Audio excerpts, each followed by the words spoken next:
Hi.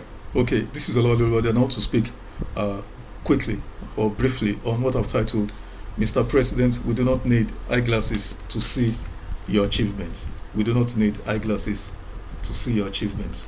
At the commissioning of the headquarters building of the Nigerian Revenue Service, Mr. President Bola Tinubu had said any Nigerian who is not able to see his administration's achievements needs a pair of eyeglasses.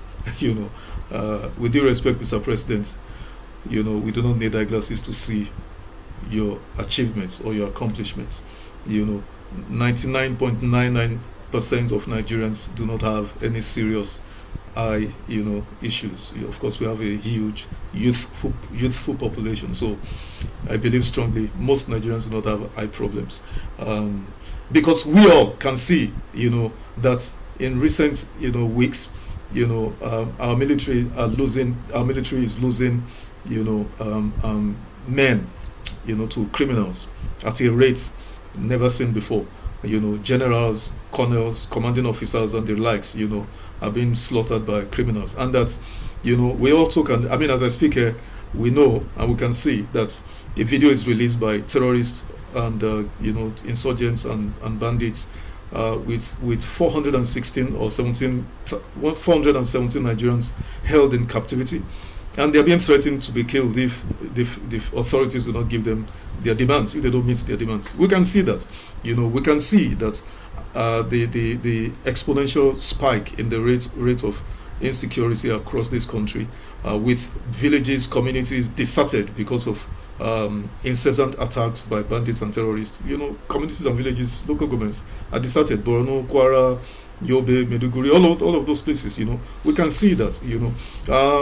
We can see also the extreme hunger, misery, deprivation across the land because because of astronomical prices of foods and all of that. The burgeoning rank of out of school children, we can see. And we also note that this burgeoning rank of out of school children, maybe 18 to 20 million of them, there's a direct nexus between this and the ever increasing rate of insecurity. Because if you think any government that thinks funding education, primary, secondary, is a waste or is a burden and is not priority, would end up spending trillions more, on combating insecurity. And eventually, if care is not taken, if the root causes, which is neglect of the children, if that is not addressed, the state will collapse eventually under insecurity. We can see that clearly.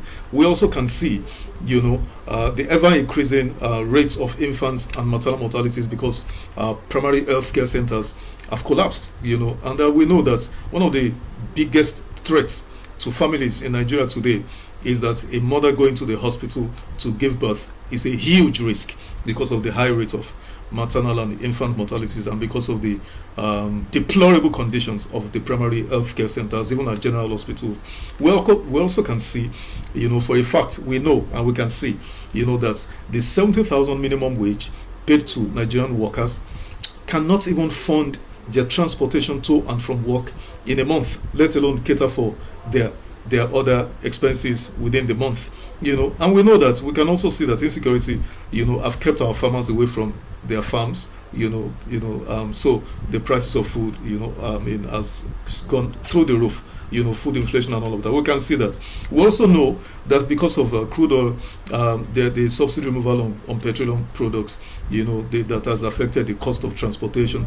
We know that, transportation has gone, haywire, and all of that. So we know all of this, So I could go on and on, insecurity, but, and all of that. So we can see all of this.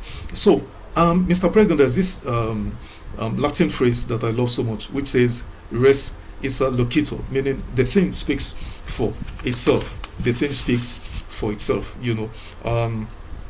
We can see, that because of poor performance of your administration, your party and your people have resorted to crude tactics.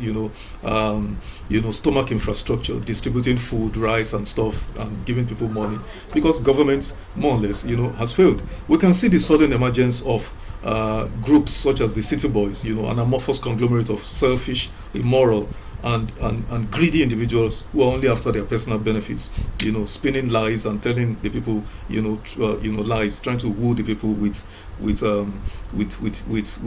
freebies and all of that. So good governance, Mr. President, do not require gaslighting, spinning fact or truth, or reality distortion. Good governance does not require any of this, and that's why I mentioned that Latin phrase. It does not require, any of those things.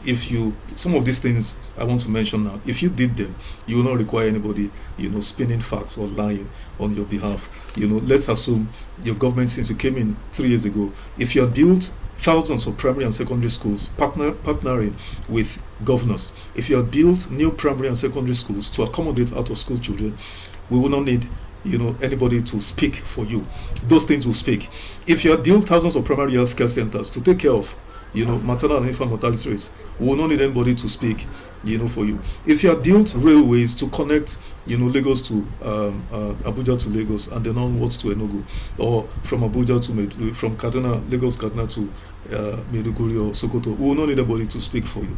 If you have built maybe 5,000 MSMEs, to create jobs, for entrepreneurs, young people, create jobs for them, give them something to do.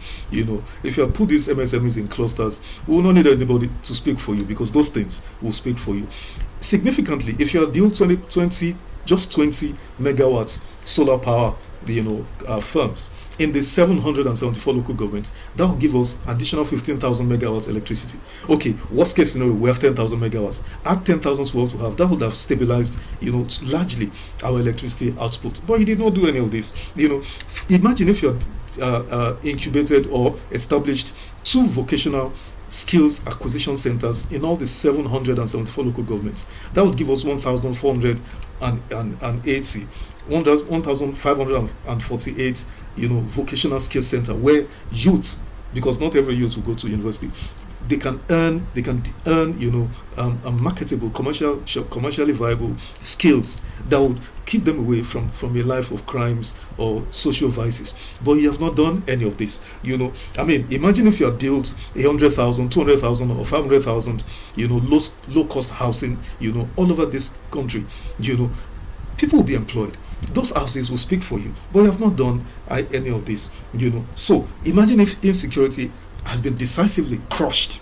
If you have paid attention to insecurity and dealt with it from the root causes, eradicated, chased these criminals out of this country, our farmers will have gone back to farms. Food security will have been, assured. But you haven't done any of this. So, Mr. President, as I've said and done over and over again, on my platform, I have offered again, for the opt-in time. These few things I just enumerated are programs, they are policies, that any serious government that is interested in governance that impacts the people would have done. And these are not, rocket science, or engineering. It does not require rocket science, engineering skills, or whatever to accomplish.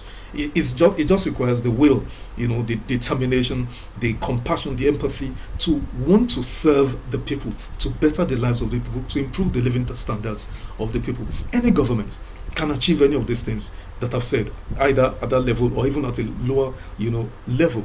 But sadly, Mr. President, since you came into office 2023, 3 things have, you have devoted your energies and your time to.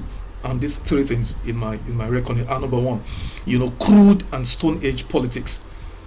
The politics that seeks to shrink democratic space, to kill opposition parties, to make you a god of sorts, a monarch, an emperor. That's the kind of politics you have played. Most of your time, that's what you have done. The second thing is an inhumane revenue generation drive via taxes, subsidy removal. So cost of fuel, PMS, kerosene are gone through the roof. Cost of diesel gone through the roof. Then of course, electricity tariffs gone through the roof.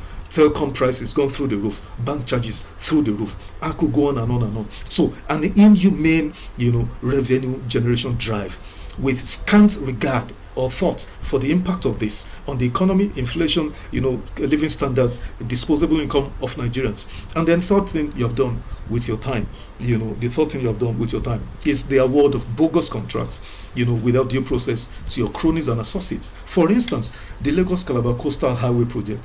valued at 10 billion US dollars or 15 trillion naira. If that 10 billion naira, because that Lagos Calabar Coastal Highway project, I'll keep saying it, has little or no benefits in the immediate or medium term on the economy. But if you had put that money in these areas that I highlighted, primary healthcare centers, primary and secondary schools, vocational skills centers, medium MSMEs incubation centers, electricity generation through solar power development in all the local governments of Nigeria. If you had brought in buses, let's say you bring in 18,000 buses, give 500 to each of the states, it will drastically, reduce the cost of transportation of Nigerians going to work, going about their daily business. But you have not done any of this. You have put that money, to your friend the Shahuris, just to I don't know, so Mr. President, in all of this, you have not governed well, and this is the reason why I believe once again you do not deserve to be re-elected president of Nigeria. Because you have not demonstrated enough faith or no confidence. That if you're given another 4 years by Nigerians, I don't even believe that you will not seek to amend the constitution for you to remain in office. But even if you don't want to do that, if it's just the 4 years, I don't think Nigeria has 4 years to waste, because Nigerians are suffering because of misgovernance, and we do not have 4 more years to give you to play with our lives, to continue on your frolic, your incessant travels all over the world, attending all sorts of meetings that have little or no importance to our economy or bettering the lives of Nigerians. So I do not think Nigerians should vote for you, Mr. President. Thank you for listening, and bye for now.